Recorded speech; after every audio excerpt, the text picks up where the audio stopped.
How to fix keep crashing in phone 4A. First of all, restart device. Swipe down, open quick setting panel, click on power off icon and click on restart. After click on restart, restart your device. Now go back. After that, update apps.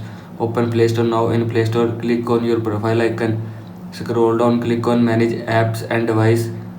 Click on updates available. Now here you will see update app. Select app that you want to update. After selecting app, click on update. After click on update, selected app will be updated from your phone. And if you want to update all app, then click on update all. After click on update all app will be updated from your phone. Now go back.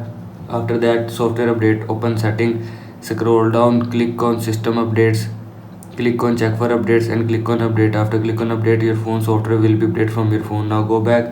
After that, reset all setting, open settings, scroll down, click on system, click on reset options, click on reset device setting and again click on reset device setting. After click on reset device setting, all setting will be reset from your phone. Now go back.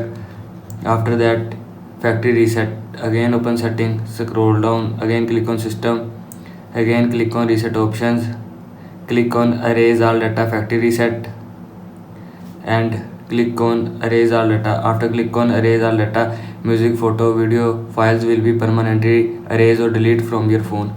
This is how you can fix keep crashing in phone 4A. I hope so you like this video and thanks for watching this video.